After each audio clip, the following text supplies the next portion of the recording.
All those stuff. You know, I need to be like, I'm listening there for life. Listen there for life. I'm gonna get for life. So listen there. No matter what, people will care for you. I mean, for the Lord. The world turns back. I'm a Christian. We got souls, but I got this. You want. We got this. We can't forgive before we remain in the church. So in the Lord, so please forgive me for the times that I feel and bring it to. I know respect to your prayer. Because you respect is your need to try to bring up with the benefit. They said every minute, I'm crying for my house. The devil was a benefit. But they don't get it out the pennies that you want. We say that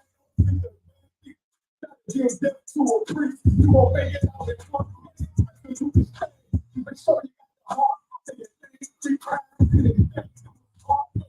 So how you feel about this?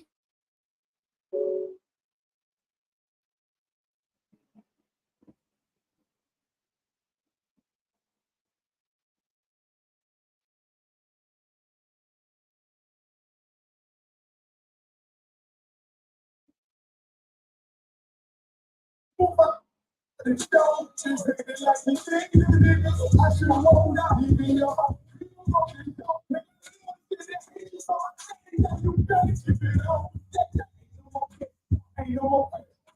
Make sure violation till I'm tucked away like George. amazing, we like fuck them, crazy.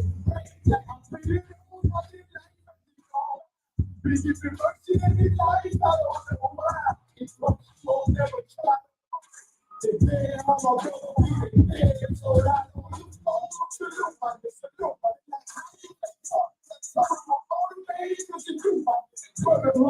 still got money up the street, and I never do my niggas like wishing me right here. So they say she really said she wanna let that go. But if I please to my face, so how you feel like you shoot by the shit? I should fall, leave me your home. You better keep it on.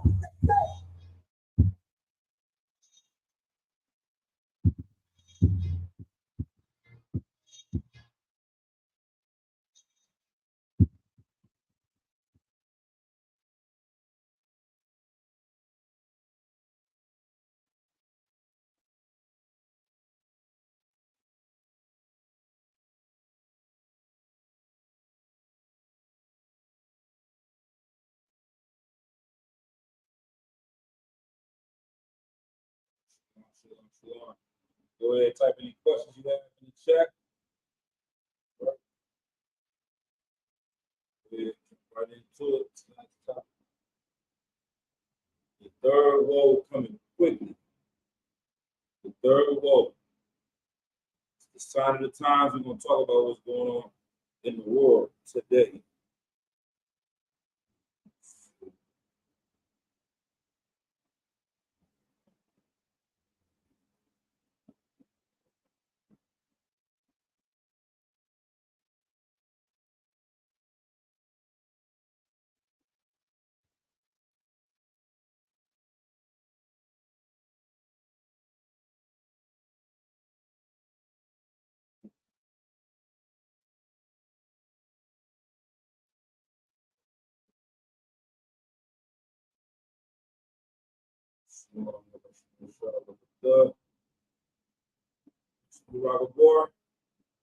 Down.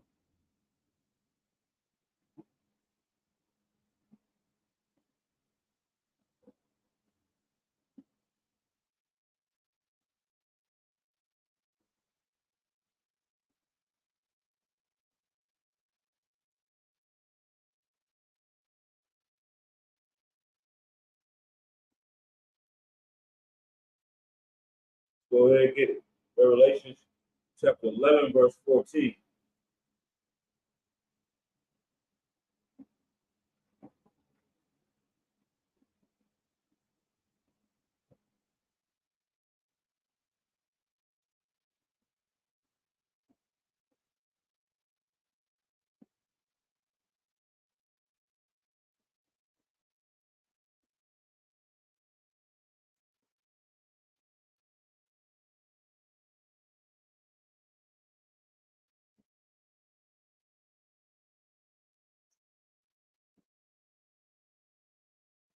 It reads, the second woe is past, and behold, the third woe coming quickly. That's what's going to happen. We all know the word woe means destruction. That's what the word woe means. When it says the second woe or the second destruction is past, it's talking about World War II. And behold, the third woe coming quickly. The third destruction is going to come fast. It's going to be something you least expect. Let me see. I don't know. Okay. Play some audio from my phone. Let me see if I can play it from my phone. Flags. Over the flag.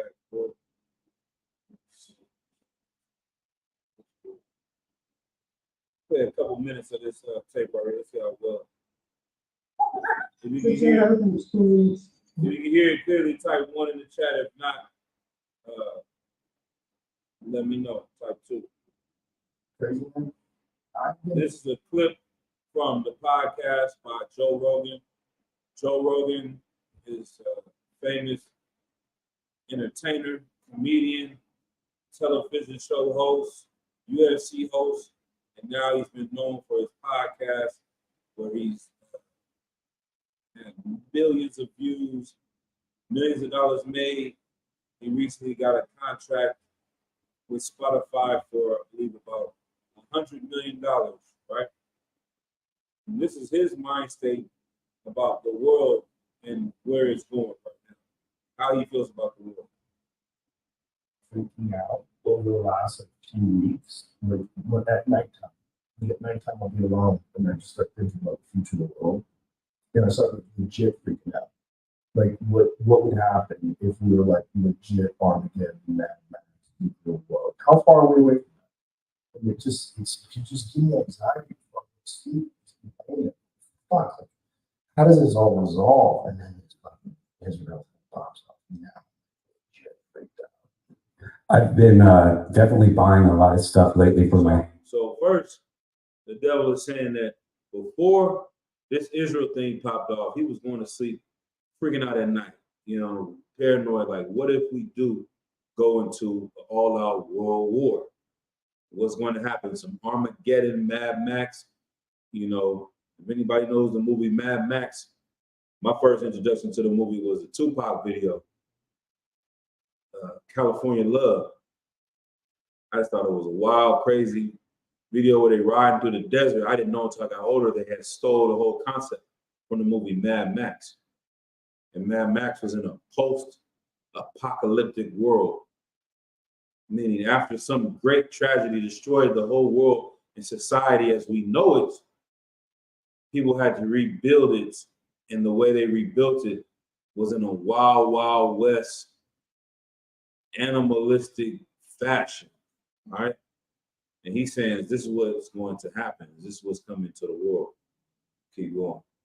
House, like end of the world shit. Like I'm getting Tesla solar right now. Battery packs so I can live off the grid. And, Yeah, that's a good move. Yeah, if you can get your house solar, that's a big move. Just fucking, at a certain point in time, what's the electricity even getting you other than keeping the lights on? What I'm scared of is like all communications are gone. Like how hard would it be to shut down power? How hard would it be to blow a few satellites up and no one knows shit? Yeah, that's why like that Starlink, the satellite thing. Thinking about getting that. Even though I have great internet, but just because what if? It's scary. Yeah, I was in the mountains in Utah and Starlink, and it was great. It works everywhere. Mm-hmm. But people keep thinking it's UFOs. Oh yeah. People keep filming it flying. What is that? Yeah, the dots in the air. But like I was telling you the other day, I'm sitting at home, like wondering about the fate of the world. Are we literally going to be in a fucking madness? Because you don't think anything's going to go bad until it goes bad. You remember the day before 9/11? It was just fucking normal America. Yay, yay. And then the next day, chaos. And then everyone's riding around with an American flag. Like anything can happen. And if anything does happen, like how much is the world going to change? I mean, like, if you think about any sort of like Pause that right there, the precept on that. He's saying we get Matthew 24 and 38. He's saying you don't think anything can happen until something happens, right? Matthew 24 and 38.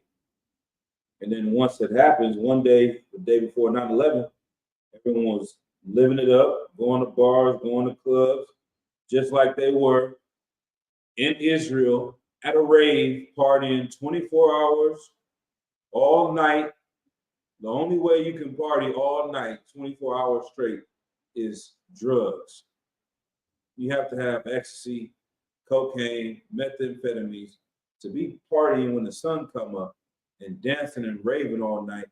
They're out there getting high, having a good time. And next thing you know, I'm gonna call them the Taliban, but Hamas, the Taliban Jr. hopping out the sky with hang gliders, man, and choppers. It's real. They didn't see any of that coming. Who saw hang gliders coming?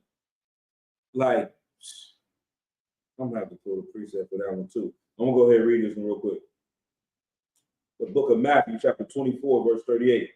For as in the days that were before the flood, they were eating and drinking and marrying. So like eating and drinking, marrying and giving in marriage until the day that Noah entered into the ark.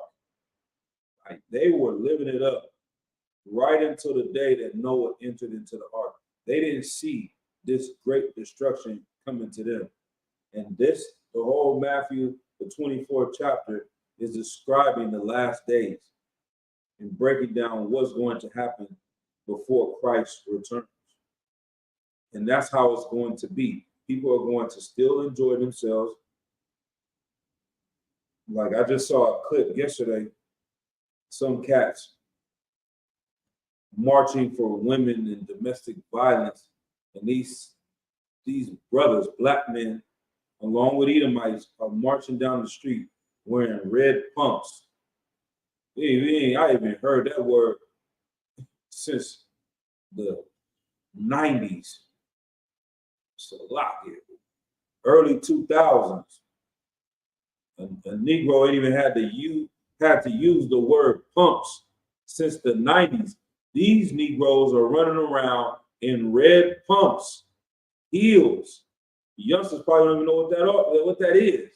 They're running around in heels to say they're going to walk a mile in women's shoes. They took something figurative and made it literal for what? For attention? Is that really going to stop domestic violence? Them wearing heels is going to stop somebody from beating a woman? No, it's not. The only thing that's going to stop brothers from behaving like that are these laws, statutes, and commandments for the Most High. Oh man, we got our troll back. All right. Okay, you kind of going along with it. You ain't gonna troll today, huh? Let's see. You got any questions? Though, go ahead, type it in. Hey, it is what it is. But that's the truth right there. That's in the book of Proverbs. That's the Bible.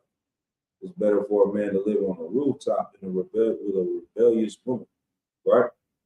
But anyway, that's how we're World War III is at our doorsteps, and the black men in this country are running around. Some black men are running around wearing pumps. Nadazar said something similar. He said, World War III is everyone's getting prepared for World War III, and we're getting prepared for Halloween. That's the mind state of America. I'll read it one more time. The book of Matthew, chapter 24, verse 38. For as in the days that were before the flood, they were eating and drinking, marrying and giving in marriage, until the day that Noah entered into the ark. All right. That's how we're going to be living. Shalom, Shalom, Shalom, with a thug, young man, right? Let's keep going. We're going to play this Joe Rogan some more. Big natural disaster that is day before 9/11, it was just fucking normal America. Yay. And then the next day, chaos. And then everyone's riding around with an American flag. Like anything can happen. And if anything does happen, like how much is the world going to change? I mean, like, if you think about any sort of like horrific natural disaster that has hit humanity since the beginning of time, whether it's super volcanoes or earthquakes or any of these chaotic things, when those things happen, when the Mongols roll into your town, when Nazi Germany starts taking over Europe, like, fuck, we want to think that can't happen, but 100% that can happen. Now, it is double a hand, you understand? For at least being a little bit humble and having a little bit of humility, because the oppressor is running around like nothing can happen. That's the spirit of the average devil. But he has a little bit of wisdom and understanding to step out of himself and see that it can happen. And we in the Israelite School of Universal and Practical Knowledge under Commanding General Yohana have been teaching since 1969 that it can and will happen. It's not an if and maybe or a but. World War III is coming. The third woe cometh quickly. And just like you think everything is fine and dandy, you're partying, you're marrying, like marriage, that's a very important reason why Christ chose to say marrying. Somebody that's going to get married is doing what? What are they doing when they're going to get married? They have plans for the future. People don't get married unless it's some weird movie. People don't get married when they're dying on their deathbed. Oh, I want to marry somebody. Who does that? Who says, okay, let's go down to the courthouse. Let's go and call the pastor up. We can get married before I die. Everyone knows that marriage contract is over when someone dies.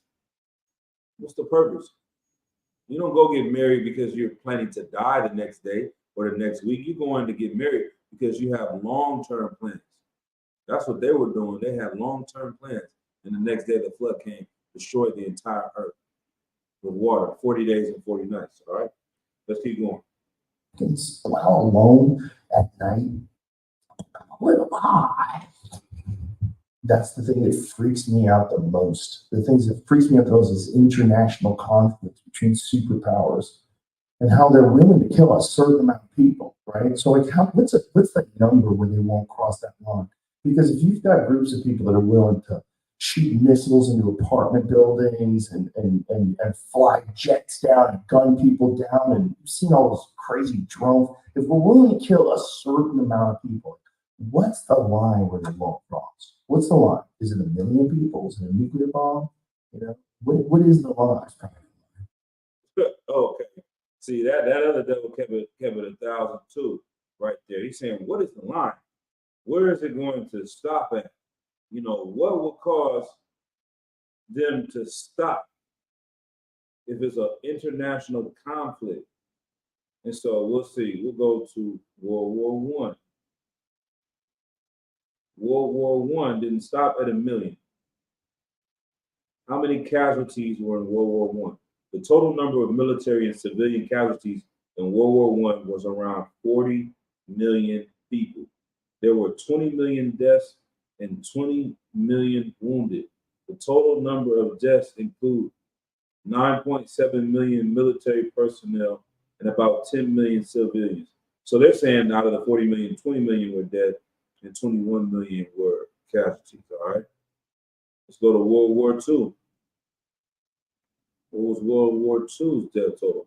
World War II was the largest and most violent military conflict in human history. Official casualty sources estimate battle deaths at nearly 15 million military personnel and civilian deaths at over 38 million. Good night. How many? Yeah, I'm mad. Let me see. 48 plus that's what? 53 million people. And I've heard, so maybe they combine the two. So here it says 50 to 56 million deaths. And that doesn't even talk about casualties. So here, go down a little bit further. It says World War II casualties. Estimates suggest that some 75 million people died in World War II, including 20 million military personnel and 40 million civilians. So that sounds about right. So in the span of what, 20 years? When did World War I end? World War I end. It ended in 1918, almost 1990. 1919, Salaki, right? When did World War II start? 20, 25 years? Yeah, 1940, basically. So in 20 years, not only did they lose some 20 million in the first one, then you fast forward, another 80 million people died in the second one. 100 million people died within 25, 30 years tops. This third woe is going to be bigger and greater than this. And this is what Joe Rogan is freaking out about. He's thinking 1 million people, 2 million people is something heavy, something major. And when you think about how much people loved America after 9/11. The whole world was like on America's side.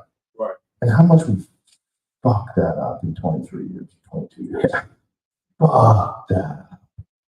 Fuck that up. A million innocent people died because of the Iraq War.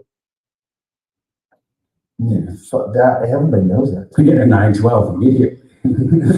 We probably are due. It's scary. When this Israel thing, it scares the shit out of me. Yeah, it scares the shit out of me. Right. Because when I see something like that happen, you know, it's like there's no clear way this resolves peacefully. Like this is bad. This is real bad. And Israel's going to go into Palestine. They're bombing and so.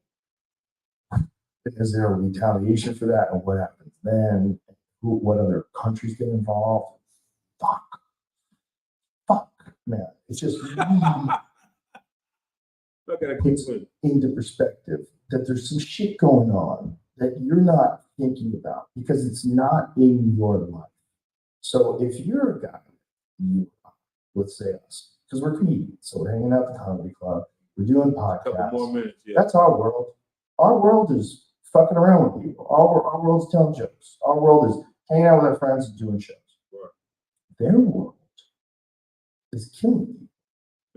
Their world is controlling resources, and it's not. They don't play fair. Like they release stories that aren't true. They use disinformation to switch narratives. They have social media posts that aren't real, so they can get people riled up about certain things. And then they're also coordinating military attacks. That's their world. We just don't think about that world because we're not in that world. Yeah, you don't think like that because you don't live the life of a soldier. We in the Israelite School of Universal Practical Knowledge, we live the life of a soldier and we prepare because we know life is about warfare. He gets to live the life of a civilian and not worry about things like this. But now it's coming to his door. He's looking over the fence and saying, okay, the decisions that these people are making, they're making propaganda, they're making fake news, they're over here swaying this and that. It can turn around and affect me and my life and my family. And that's exactly what's going to happen. The earth was given into the hands of the wicked. And this is what they're going to have to deal with. The people that enriched their life, that allowed Joe Rogan to make $100 million, allowed him to become this famous person and live nice and travel the world. These same very people are very greedy. They're extremely greedy. They're extremely selfish, and they extremely lack empathy for anything and everything, including their own people. The only reason why they put their people first before us is because their people will help them get in a better situation. But they don't give a damn about anybody. They're on a suicide mission, and they're crashing planet Earth into the dirt. And it's a glorious thing. And Barak Atah Yahweh Yahweh Shai, because this is going to allow Blacks, Hispanics, and Native American Indians finally be able to get free from the oppression that we have been in under these very same people that he's talking about. So it's his fear, his anxiety, it encourages me. It strengthens me. It makes my day better that someone with $100 million feels like you feel every first of the month if you don't know you're going to be able to pay your rent. His anxiety about people dying and his family members dying is how you feel every goddamn day in the ghetto when there's a shooting, when there's a carjacking, when there's a robbery, when there's a kickdown, when the police shoot you down. You feel like this every day for the past 400 years, really for 1,000 years, and this is how he feels. It's just because he's got the internet. He's starting to understand what's going on in the world. He may have saw us in the 80s, in the 90s, in the 2000s, and said we were crazy for saying the things that we're saying. And now we're seeing the truth of what we've been teaching here in the UPK. Let's keep going, man. In that world, since the beginning of time, what they've done with us is they've sheltered us in such a way and then censored all the mainstream media in such a way that they completely control the narrative of how you think about what can and cannot happen in the world and why these things happen. And we're seeing that right now. We're seeing that like in your face, where you're like, what? And you're also seeing people with massive amounts of conspiracies now, right? And whenever something, we ain't gonna go through that. That's the main part I wanted to play. It's just his shock and awe. Somebody with $100 million shouldn't have a care in the world, according to the American dream. The American dream is to make a SHIT load of money, and ride off into the sunset. He's doing that. He's done that. $100 million. And I'm sure he has more than that right now. What can he possibly worry about? Why is he up at night paranoid? You know why? Because there is a God that's greater than his $100 million. And once you start to understand that, Black man, Latino man, then you will start to fear the right thing. And you will start to lack fear for all of the wrong things. You won't have fear for World War III. You won't have fear for Hamas. You won't have fear for the Israeli army. You won't have fear for the American government and their military. You won't have fear for any man. The only thing you should fear and will fear is the Father. That's it. That's all. After that, what is there to worry about? But they don't have a God to call to in that day. The God that they would try to call to, because that's what they're going to do. When that day comes, they're going to call out to God. People that said they were atheists, people that said they didn't believe in God, people that said that, they were agnostic or they were spiritual, or this Bible doesn't exist. These people are going to call out to our God and our power and not realizing he's the one that is coming to destroy them. The very God that they're going to try to reach out to is going to be the one that's smiting them. All right? And then you don't want to be a part of that. You don't want to be a victim of the wrath of the Most High God. You want him to use his wrath for you, not against you. Let's go to these precepts. Drop that. Let's go to Ezekiel chapter 20 and verse 32. Where is it?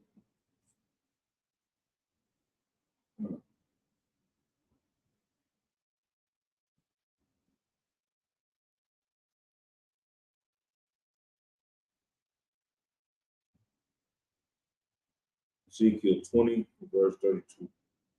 And it reads,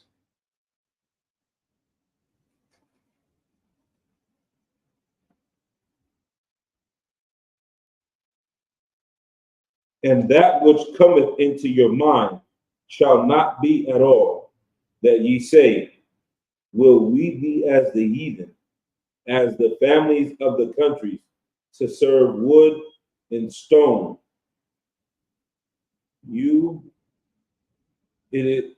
One more time. And that which cometh into your mind shall not be at all, that ye say, will we be as the heathen, as the families of the countries, to serve wood and stone. Verse 33. As I live, said the Lord God, surely with a mighty hand and with a stretched out arm and with fury poured out will I rule over you.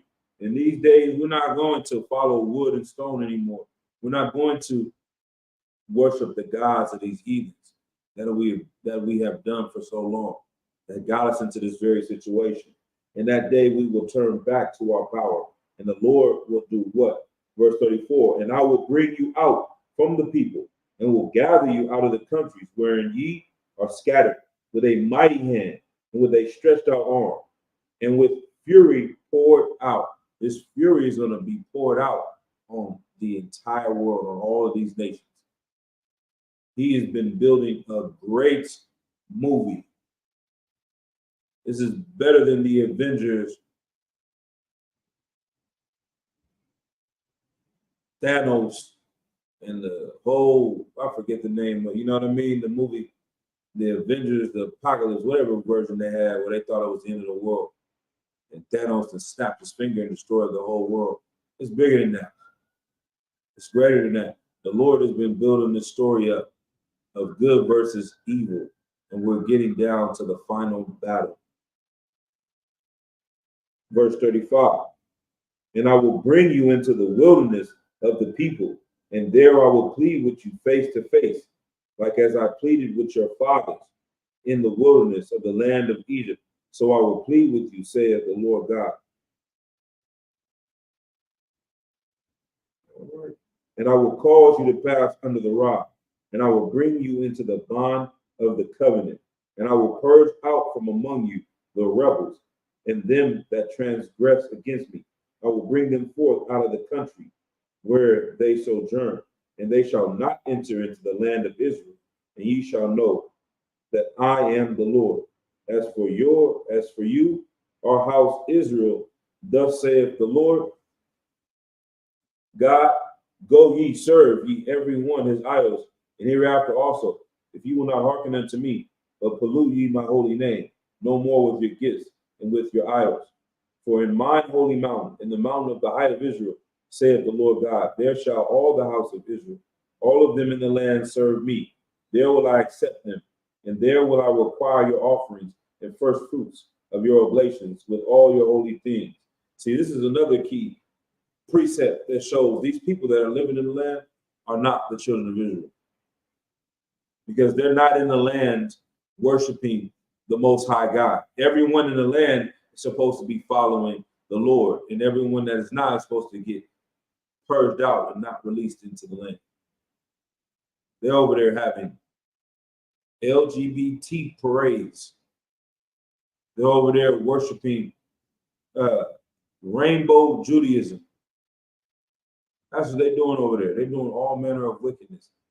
They are not the Lord's chosen people. They do not fit any of these prophecies. They do, okay, let me take that back. They don't fit any prophecies as being the Lord's chosen people, but they fit the prophecies perfectly of the people that will be destroyed in the land.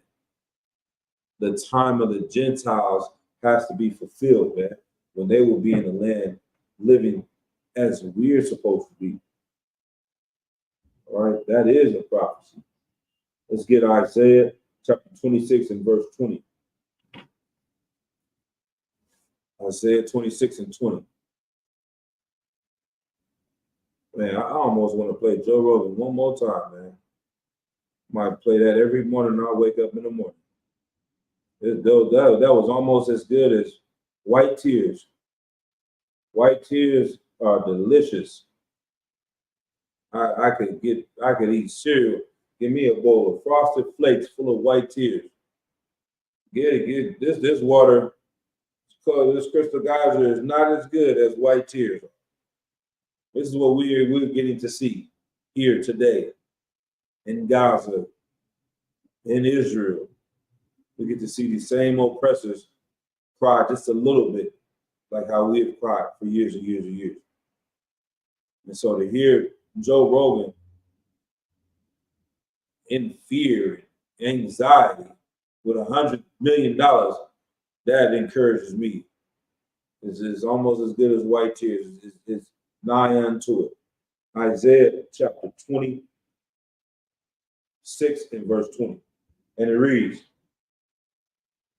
come, my people, enter thou into thy chambers, and shut thy doors about thee. Hide thyself as if it were for a little moment, until the indignation be overpassed. This is what's going to happen. The Lord is telling the righteous to come and hide and get in shelter, just like you would run to a bomb shelter. That's what we're going to need to be. We're going to need to be in that sanctuary, in that place where we are safe from the things that are about to occur. No manner of dollars, no manner of water. You can save up, store up, preparation. None of that is going to save you in the days that we're heading towards. You're going to have to be like everyone else, humble yourself and cry unto the Lord and ask for help and salvation. Are you going to be worthy in that day for salvation? You seeing World War III popping off, and what are you worried about? Some females twerking on TikTok? Is that what you're spending your time in preparation for the last days? Noah's outside building the ark. You at the belly dancing club. I know they had some type of club back then. They didn't have no strip club. They had some type of club where whores were at, dancing with their belly out, you know, basically twerking in the days of Noah. Is that where you were at? Or were you with Noah, putting your brick in, putting your work in, hammering on that boat, seeing what's coming, getting prepared for that day? That's what we're doing here in the UPK. We're building that boat. We're building that ark to save our brothers and sisters and save ourselves in the day of this flood that's to come. And the Lord is showing us how to do it. Once more again, the book of Isaiah 26:20. Come, my people, enter thou into thy chambers, and shut thy doors about thee. Hide thyself, as it were, for a little moment, until the indignation be overpassed. Verse 21. For behold, the Lord cometh out of his place to punish the inhabitants of the earth for their iniquity. The earth also shall disclose her blood, and shall no more cover her slain. Like, one thing about Joe Rogan, now he's in this interview and he's talking about his fear of what's to come and how horrible it would be to see all these things.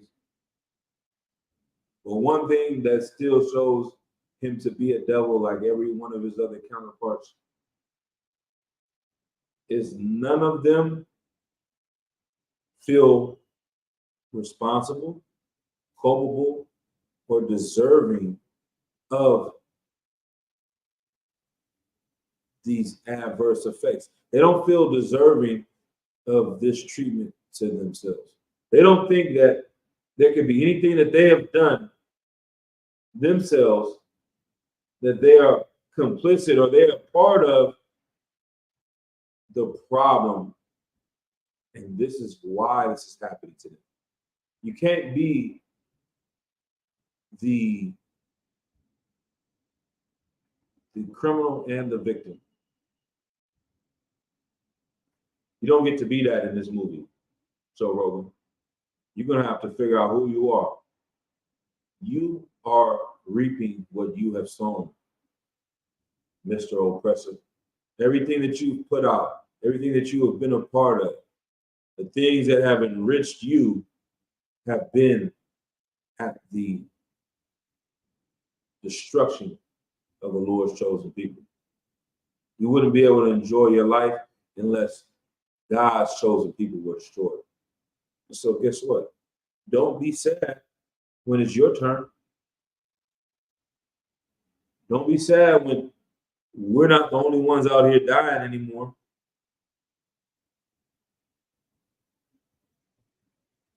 You're going to have to take that pride down a little bit and say, you know what? That brother that has to walk down the green mile, as they say, knowing in your mind you killed 3 people, took them away from their family.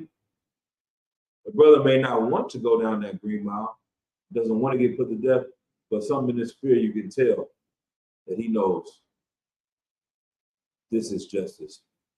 I deserve this. I've extended my time on here because it's hard to get put to death on death row. You might be on death row 10, 15, 20, 25 years. You could have gotten killed the next day for what you did to that family. And you got to live it up, oppressor. You went way past your time. So now that it's coming, the chickens are coming home to roost. Don't get too distraught. You should expect this.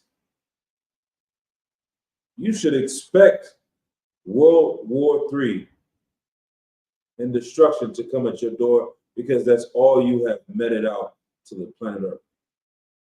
You are now going to reap everything you sow, right? Let's go to the next precept, Joel chapter 3 and verse 9. Shalom, Yahweh Shalom, Shai, to the sister Isa Rock. Azariah.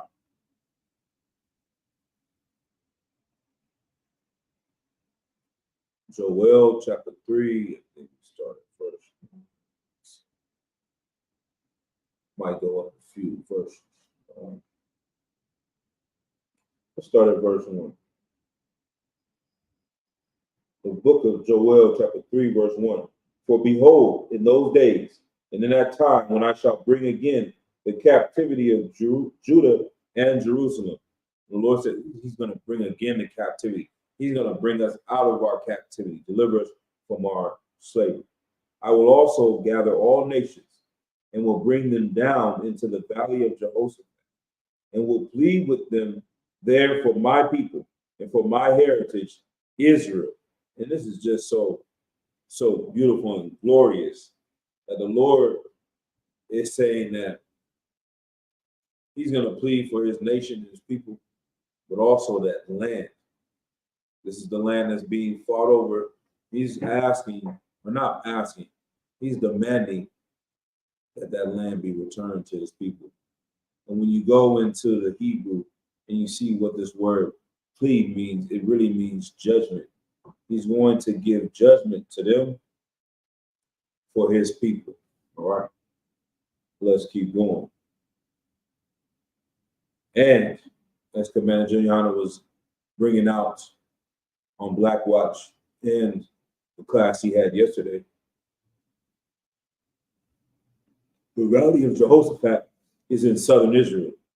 It's in the exact place where Gaza and this war is sparking up at. So it says that's where he's going to bring all these nations and will plead with them there for my people, for my heritage Israel, whom they have scattered among the nations and parted my land. The land has been parted up. It's been divided up between these heathens. It's not been divided up between the children of Israel. We've been scattered. We've been pushed out of the land. So what prophecy are these cats living there fulfilling? Verse 3, and they have cast lots for my people, and have given a boy for an harlot, and sold a girl for wine, that they might drink. Like they sell us to benefit their lives. They sold your son to the penitentiary so that they can go buy prostitutes. You understand? So they can go get high. It says, and sold a girl for wine that they might drink. They sold a woman for drugs to get high with. Verse 4, let's see. Yea, and what have ye to do with me, O Tyre and Zidon, and all the coasts of Palestine? Will you render me a recompense? And if you recompense me swiftly and speedily, will I return your recompense upon your own head, because ye have taken my silver and my gold, and have carried into your temples my goodly pleasant things. 6, the children also of Judah and the children of Jerusalem have ye sold unto the Grecians, that ye might remove them far from their border. Behold, I will raise them out of the place whither ye have sold them, and will return your recompense upon your own head. The things that you have done, we're going to return those things to you. You're going to have to get paid back everything you've given us. And I will sell your sons and your daughters into the hand of the children of Judah, and they shall sell them to the Sabians, to a people far off. For Yahweh has spoken it. You're going to get sold the same way we were sold. Your children are going to get taken from you the same way we were taken. Verse 9, proclaim ye this among the Gentiles. Prepare war. Wake up the mighty men. Let all the men of the earth draw near. Let them come up. This is what the Lord is saying, man. Tell all the Gentiles. Tell the Iranians. Tell the Saudi Arabians. Tell the East Indians, the Pakistani, the Chinese, the Russians, the Yugoslavians, every race, the Africans, Nigerians, every Rwandans, Ghanaians, South Africans, all of you, get ready for this world war. BRICS, You get ready for this world war. Libya, get ready for this world war. Italy, get ready for this world war. Everyone get ready, prepare war, because that's what's coming, all right? Let's drop that. Let's go to Joel chapter 2, verse 1. We're going to go back.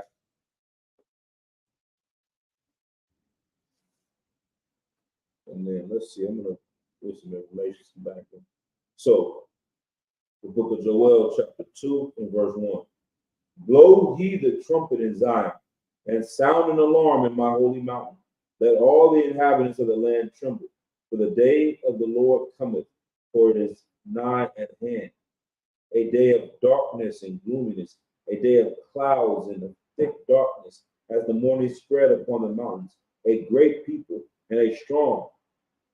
There hath not been ever the like, neither shall be any more after, even to the years of many generations.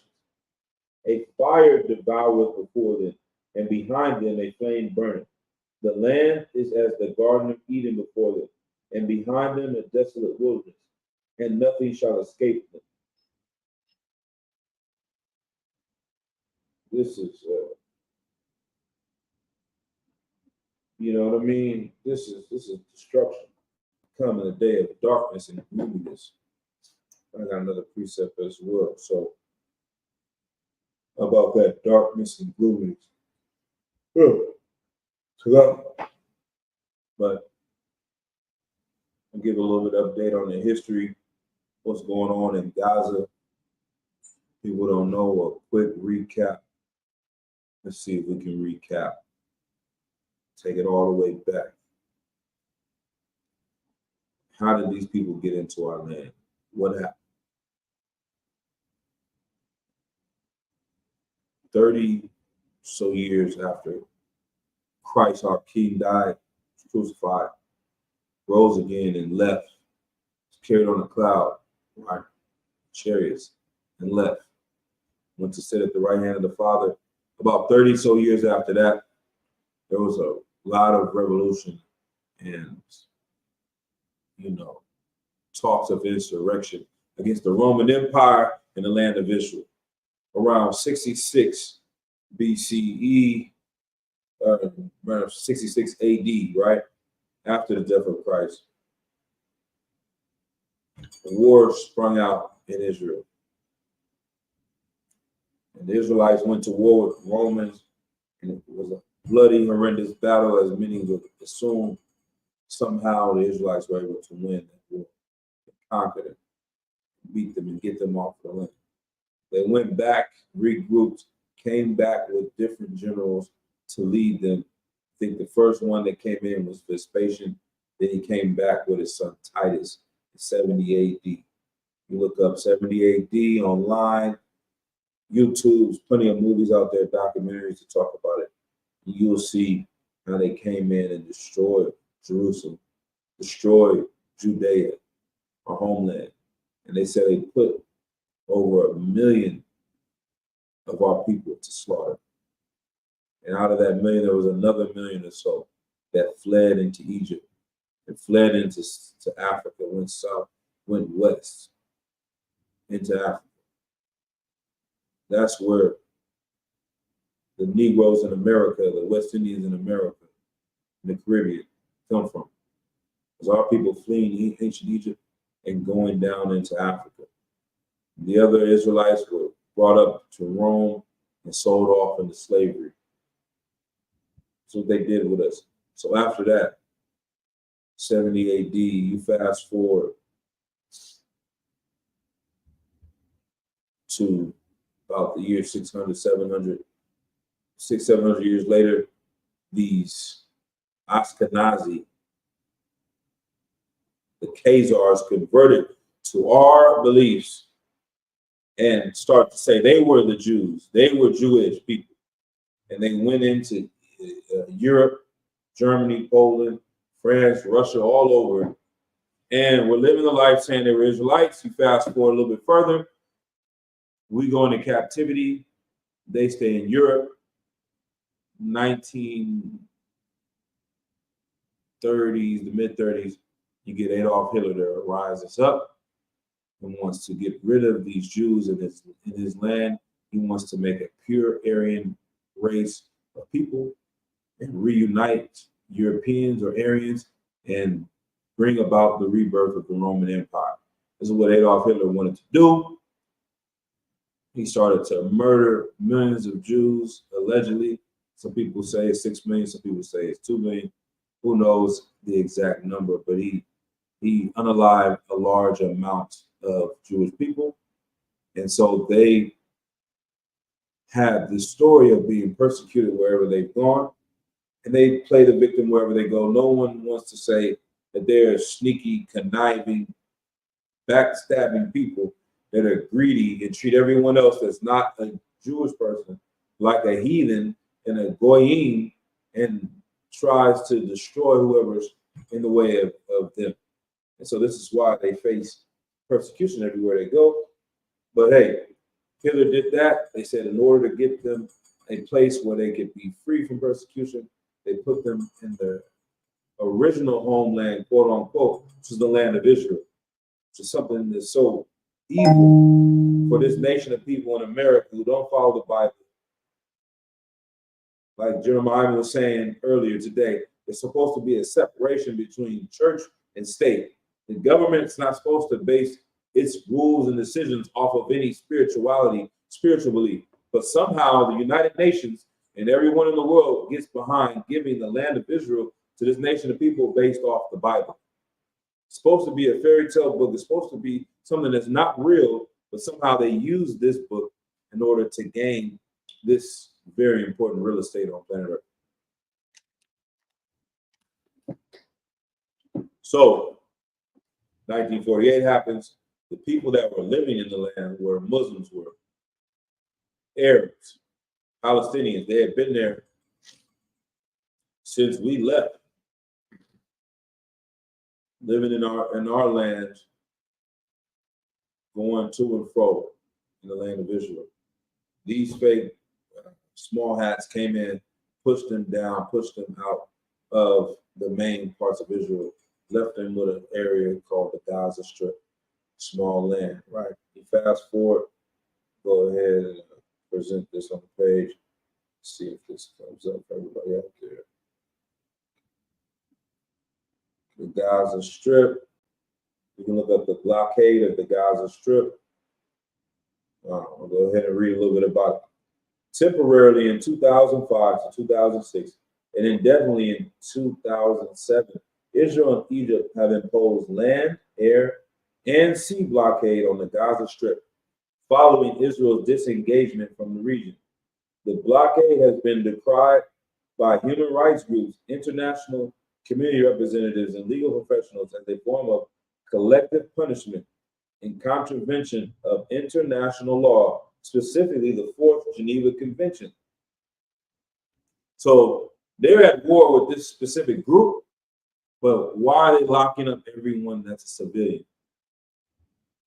They're saying because the Palestinians voted in this group called Hamas to be in charge of Palestine, that everyone in Palestine deserves to be punished until Hamas is eradicated. Do you know what that's like? That's like if you have democracy, all you need is 51% of the votes to win. If you get 51% of the votes, that means 49% of the people disagree with you.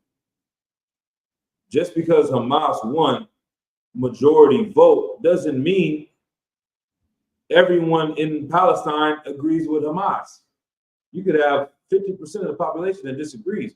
And in reality, I was listening to someone on the radio last night that knows the history of what's going on over there. He said when they had the elections, there were multiple groups of people. There were multiple people trying to get elected under the same ticket. So I'll say it like this. This is what they say. This is why in America they want to pick one person to represent the Democratic Party at the Democratic National Convention and one person to represent the Republican Party in the National Convention when going for the president. Because if you have two Republicans running, you're going to split the votes. And half of the Republican Party may vote for this person, half of the Republican Party votes for this person, and their vote is less, and the Democrat gets a guaranteed win. That's what happened in Palestine. They had one person that was voting, running, that was on the old government side. You had another person. You had 2, 3 people running for their standard government that Israel didn't have a problem with. But you had one person over here going for Hamas. All he needed was 1/3 of the votes, because the rest of the votes were divided up against people that couldn't get along and agree. So in reality, it's not even, can't even say the majority of the people went for Hamas. It might even be a small minority, but since they weren't united, this is what we got, right? This is what they got. Okay, the blockade was made permanent after Hamas took control of the Gaza Strip during the Battle of Gaza, seizing government institutions and replacing Fatah and other Palestinian Authority officials with Hamas members. Earlier, after Hamas won elections and formed the PA government in March 2006, led by Ismail Haniyeh. Okay, so basically, this picture and this image over here shows how they're blocked off. Basically, a border all across the back end, parallel to the water, where they cannot leave out that way. The bottom is Egypt. They cannot leave out to Egypt. And the top, they can't go into the other parts of Israel. They try to leave on water, their boats get shut down. They try to fly out in the air, their airplanes get shut down. They've been living like this since 2007. They've been living like this since Soulja Boy was doing the Superman and Eula.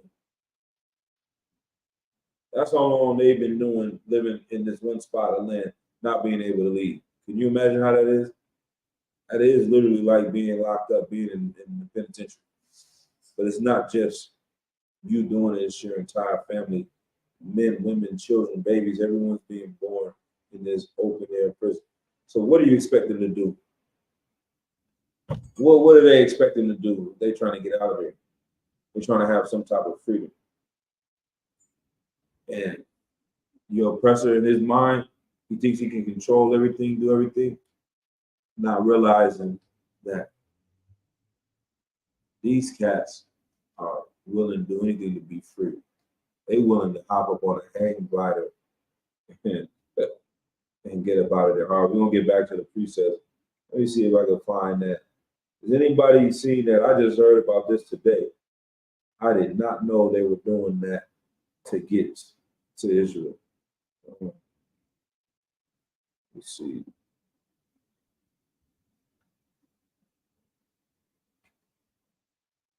This is ridiculous. They paraglided into Israel with choppers. Only the Lord could put something in somebody's mind to even think of something like this, and that's in the Bible, man. Let's see, share this.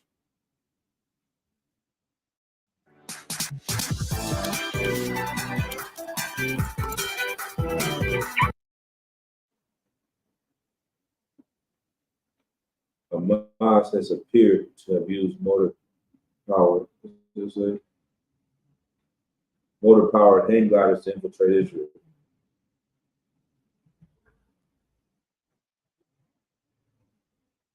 Then paragliding into Israel's settlement. They didn't hop on a forerunner, got a parachute, flew up over the wall, landed down with choppers, and got active, man. If that ain't dedication to the cause, man, if that ain't dedication to your people and your nation, then I don't know what else is. These cats are tired of being slaves to these heathens, man. Good night. But that just shows you How your oppressor thinks he's thought of everything. He thinks he's planned everything, and he hasn't thought of everything. He doesn't have the mind of the Lord. Let me get that precept real quick. We go back to the World War III.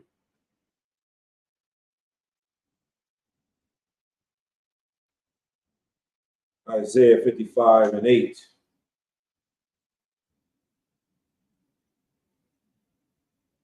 The book of Isaiah, chapter 55, verse 8. For my thoughts are not your thoughts, neither are your ways my ways, saith the Lord. For as the heavens are higher than the earth, so are my ways higher than yours, and my thoughts than your thoughts. Ooh, one more precept after that. Like you didn't think of none of this. You didn't even they couldn't prepare for this, man. So like, go ahead. That's because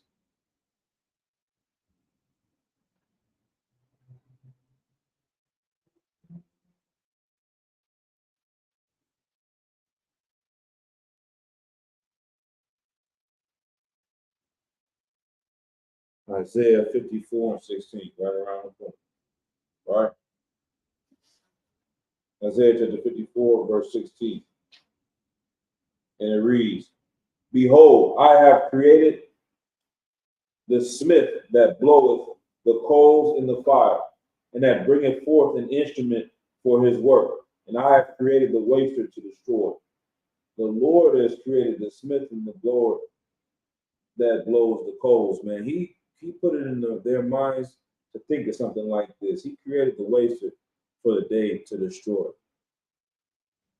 And those heathens weren't able to come up with this. The Lord's putting a spirit on them to think of a hang glider over the wall, man. And yeah, man, who knows? There's gonna be some other things they're not gonna see coming. There's gonna be some other things they didn't account for. See, you've been here in America, you've been so brainwashed and destroyed that you think your oppressor is God. You talk to a group of black people about fighting against the oppressor. You talk to a group of Latino people, Native American people about fighting against the oppressor. Man, ain't nothing we can do. Anything they do, they gonna catch you. They gonna get you. They.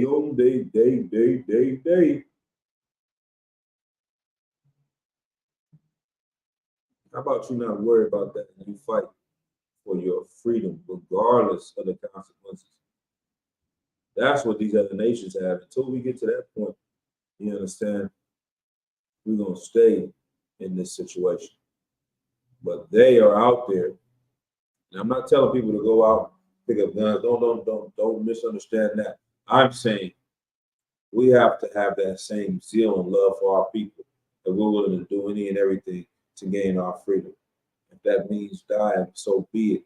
But we can't even get to that point because we won't even agree that we need to fight back first to even get to that point. We already threw in the towel. We believe there is no defeating him. They don't have that same mindset over there.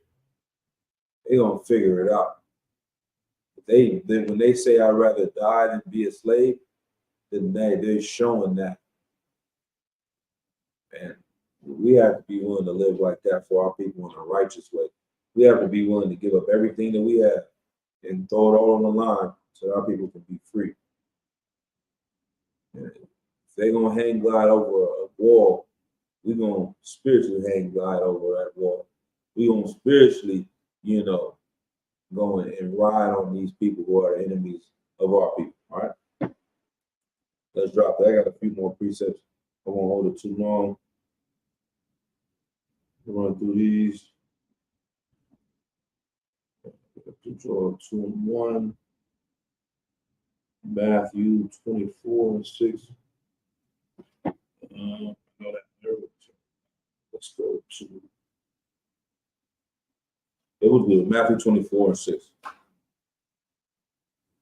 So you can only move 3 ways on planet Earth to see destruction.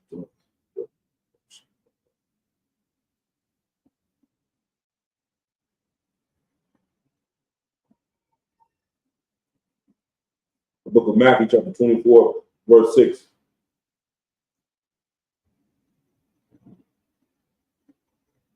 We'll start at verse 3. And as he sat upon the Mount of Olives, the disciples came unto him privately, saying, Tell us, when shall these things be? And what shall be the sign of thy coming and of the end of the world? And Yahweh shall answer and say unto them, Take heed that no man deceive you, for many shall come in my name, saying, I am Christ, and shall deceive many. And ye shall hear of wars and rumors of wars. See that ye be not troubled, for all these things must come to pass, but the end is not yet. It's not a time to be freaking out. It's not a time to be worried. It's a time to rejoice because we know the end is coming. And we're not with these people in the world. We're in the world, but we're not of the world. These are all the things that the Gentiles should worry about and have to worry about. All right. Let's keep going. Verse 7. For nation shall rise against nation, and kingdom against kingdom, and there shall be famines and pestilences, and earthquakes in divers places. That's what's going to happen. Nation against nation, race on race, race wars, kingdom against kingdom, government, world war. And there shall be famines, nuclear fallout. That's why when the last precept, I think in Joel, when it talked about darkness, what is it? Definition of nuclear winter. What is nuclear winter? Nuclear winter is the term for a theory describing the climatic effects of nuclear war. Smoke from the fires started by nuclear weapons, especially the black city smoke from the cities and industrial facilities, would be heated by the sun, lofted into the upper stratosphere, and spread globally, lasting for years. So these clouds of smoke would rise up and blot out the sun, basically. And it would cause the whole world to like freeze over because there would be no sun.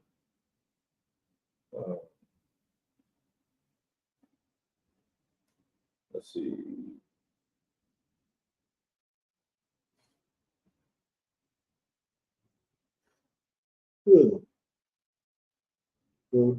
Anything else on that I can find right now? But basically, what we just read in Joel perfectly describes a nuclear winter. So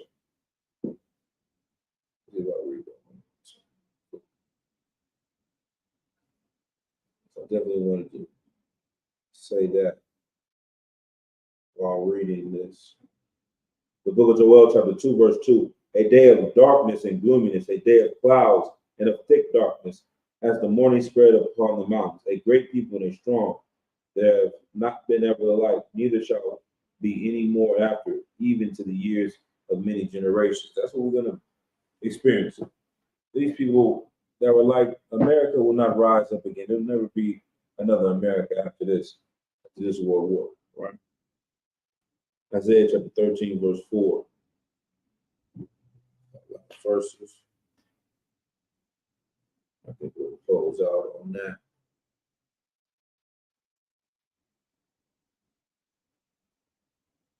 Isaiah chapter 13, verse 4.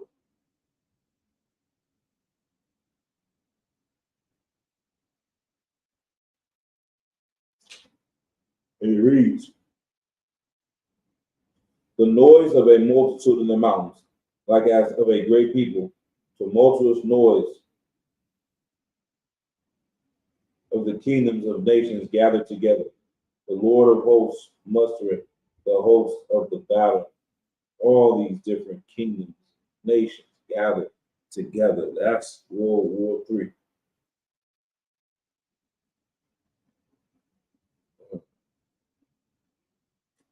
Gab, the Lord of hosts, gathered the host of the battle. Verse 5.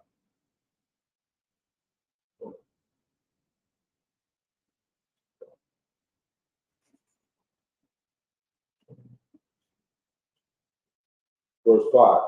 They come from a far country, from the end of heaven, even the Lord, and the weapons of his indignation to destroy the whole land.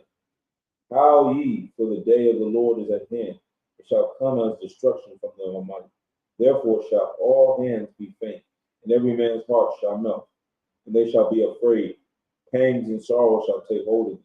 They shall be in pain as a woman that travaileth. They shall be amazed one at another. Their faces shall be as flames. Behold, the day of the Lord cometh, cruel, both with wrath and fierce anger, to lay the land desolate, and he shall destroy the sinners thereof out of it. For the stars of heaven and the constellations thereof shall not give their light.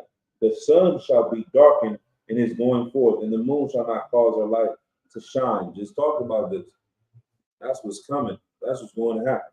And I will punish the world for their evil, and the wicked for their iniquity. And I will cause the arrogancy of the proud to cease, and will lay low the haughtiness of the terrible. Let me see if I can get something else to play real quick. Let's go to YouTube.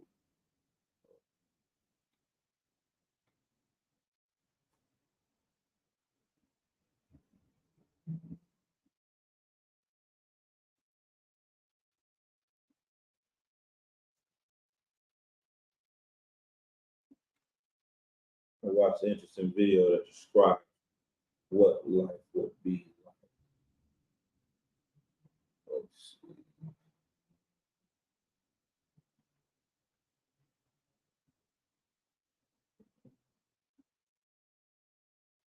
Let's see.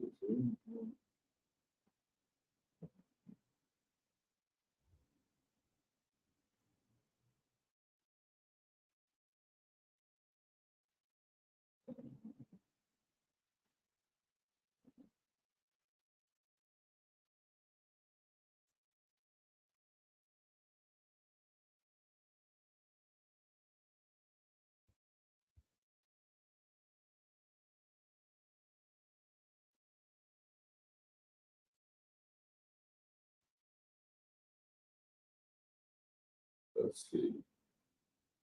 See if this is going.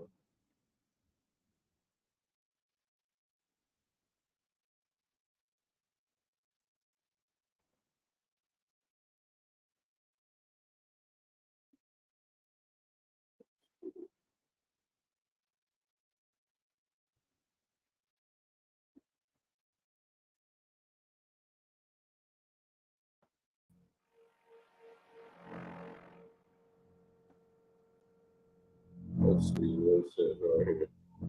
What follows is a depiction of how a conflict between Russia and the United States could escalate to a nuclear war, basically. The simulation begins in the context of a conventional conflict in hopes of halting a U.S. NATO advance. Russia launches a nuclear war missile, I guess. Let's see.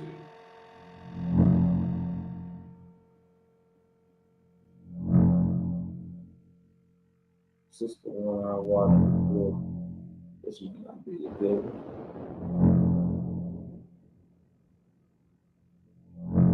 No, this ain't a good one. Hold on. Let's see. Let's see. Start minute by minute. This one.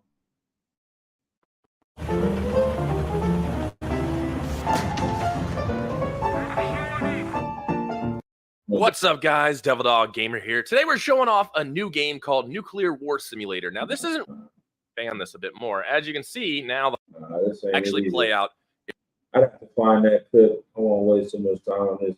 But there's a simulation where it shows how all these bombs start going off, how fast it happens, a play by play, and 3. This is.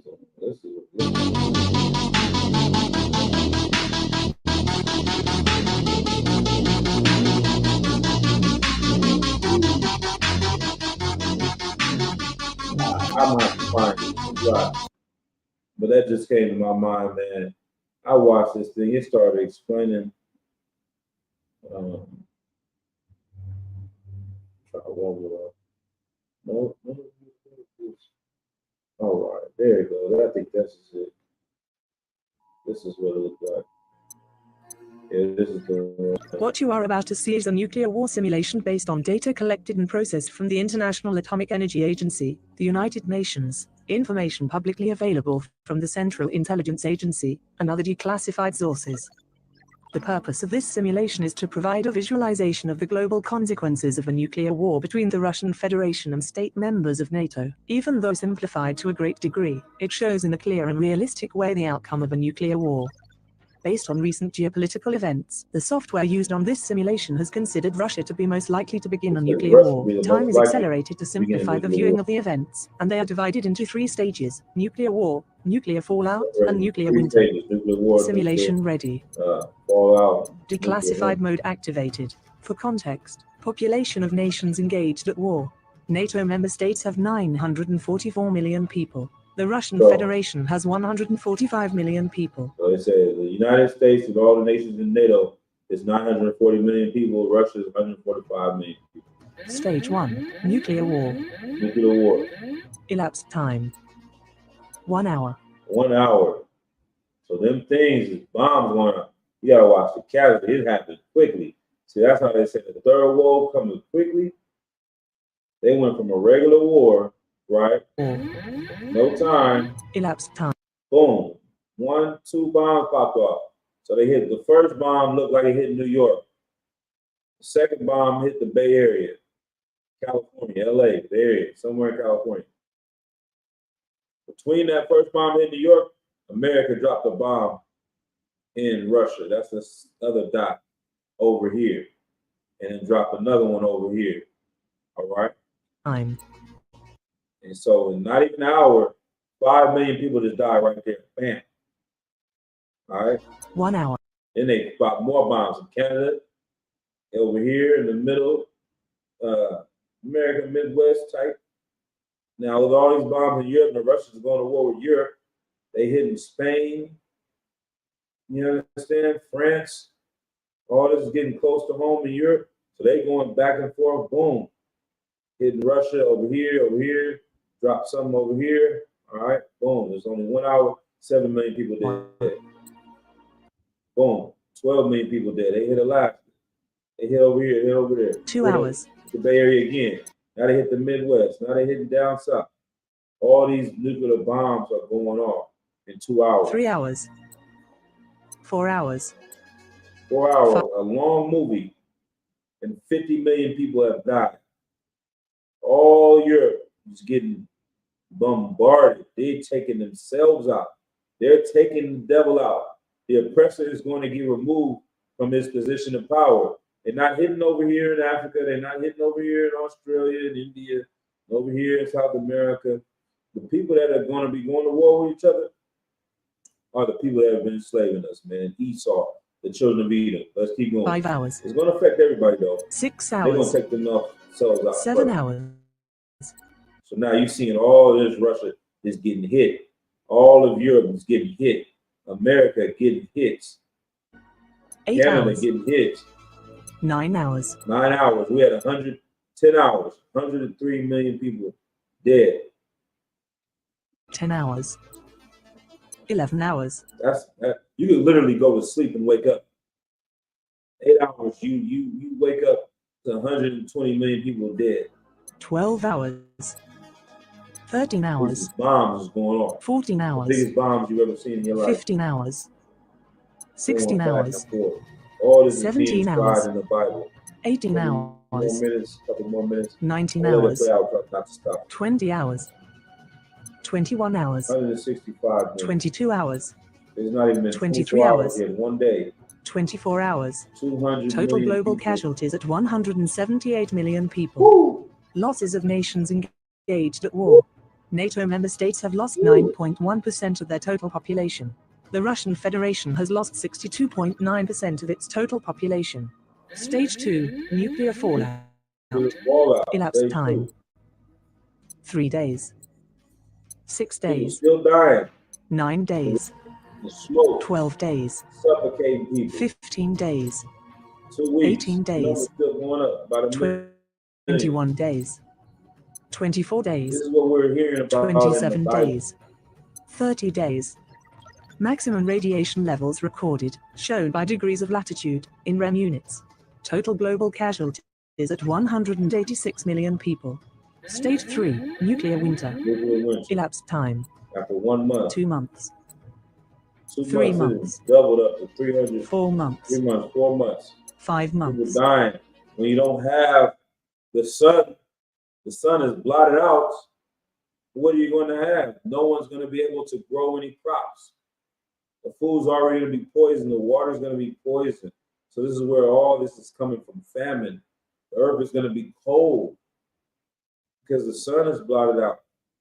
All of that is going to happen because there's going to be so much smoke. And you know this is true because we've seen the fires, the wildfires in California change the whole Bay Area red, sky red, for something that's 300 miles away, 400 miles away. Can you imagine thousands of nuclear bombs going on across the entire globe? How much smoke there will be in the air? And this smoke is poisonous, radiation-filled smoke. 5 months later, the number has grown to almost 6 months. 6 months, 400 7 million months. 8 months. 7 months, 500 million 9 people. months. We're getting close to 10 a months. billion people. Minimum This temperature World War III is recorded, gonna shown be by something degrees that of latitude, in completely Celsius degrees. Total on another global level casualties from at World War I. 548 million people. End of the simulation. Stand by. Conclusions. So after that, During the stage of nuclear war, only the engaged nations were affected directly, and casualties were limited to military facilities and cities targeted as part of tactical and retaliatory attacks. On this first stage, we saw the highest number of deaths in the shortest amount of time. During the stage of nuclear fallout, irradiated material in the form of dust was carried by wind currents to every corner of the planet, causing deaths related to radiation sickness and setting the stage for a nuclear winter. Deaths in this period increased relatively slowly. right, so in a little fallout, in those months, the deaths were slow because the radiation is spreading all over the globe, but it wasn't that great. Then when you get During to the that stage of winter, nuclear winter, the presence the of dust in the atmosphere dropped dropped temperatures worldwide, worldwide, causing mass deaths of plants, animals, and people. deaths of plants, animals, and people who could not adapt. Mass famine during this period resulted in the largest amounts of deaths for the entire nuclear conflict. The reason why everybody else is going to die is because of starvation. All these millions and millions of people are going to die because Who could they don't not have adapt. any food. Mass famine during this period resulted in the largest amounts of deaths for the entire nuclear conflict. The conclusion of this simulation is that no country on Earth will be safe. So that's it on that. We'll X that out. But good night, man. In that day, it's not going to be nothing you can do when all this is going on to really prepare and try to save yourself in that day, man. You're going to have to be brought to that wilderness like we read earlier tonight. Christ's going to have to take you out of this because amongst all that, then it's going to turn into Mad Max. After 500 million people, all the governments, all the world, the buildings destroyed, people going to be running around like the wild, wild west, killing, robbing, raping, stealing, everything is going to be going on. But we're going to see, after that, Christ turn and put this thing right, man, put this earth back to how it's supposed to be, man. With niggas and Latino brothers, like I know we ain't supposed to use the word from them, but Blacks, Hispanics, Native American, Indians, rulership, right? Let's see, anything else? I think that's it for right now. If we got any more precepts, we'll see next time on next week on World War III coming to a hood near you, coming to a country near you. That's what we're living in right now, man. The beginnings of the beginning of the end. Matter of fact, I'll leave on that note. And it says it in that simulation. The main places that are going to be hit first are going to be the nations involved in this war. And this is Europe, it's China, it's Russia. The book of 2nd Ezra, chapter 6, and verse 9. And it reads, "For Esau is the end of the world, and Jacob is the beginning of it that followeth." And that's deep, showing all those European nations get destroyed. But really, where the Israelites is at, Caribbean, South America, a lot of those places, it's not where these bombs going to be going off. So, who's going to come out of that dust? It's going to be niggas, man. And they're going to be, taking back their rightful rulership over planet Earth because our oppressor will have destroyed himself. And the ones that are left in the aftermath, we're going to put them in chains and we're going to bring them to their captivity.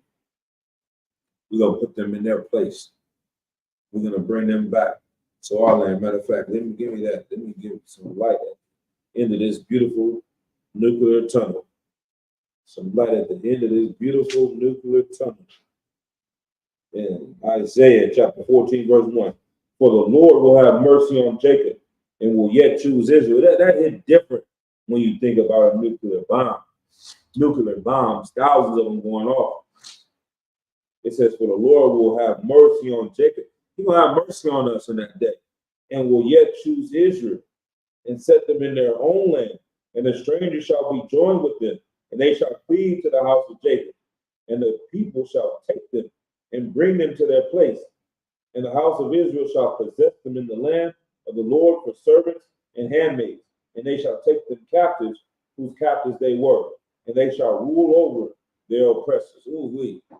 That's a beautiful precept. It's a beautiful precept, and put it into context, seeing how it's going to fall out, just seeing that simulation and understanding that there's not going to be too much left of them. And the ones that are left over, we taking them. They don't have the power to oppress us anymore. They're not going to have the power to stop and frisk us anymore. Put us in prison for nothing. Frame us. Push dope in our community. They don't have the power to do that anymore. They're going to be powerless. We're going to go into those countries. We're going to go into those lands. We're going to take the heathens out of there. Take them to our own land. Put them in chains. And they will become servants and handmaids for the Lord's chosen people. With that, I would say, Kwam Yashala. Kwam Yashala. You understand? Rise, Israel. Let's get right. Let's do what we need to do. Get prepared. Become better. Get tighter as a family. You understand? Unite. Hearing the truth. And get ready, man. This is it. With that, I'll say, Shalom, Israel. All right.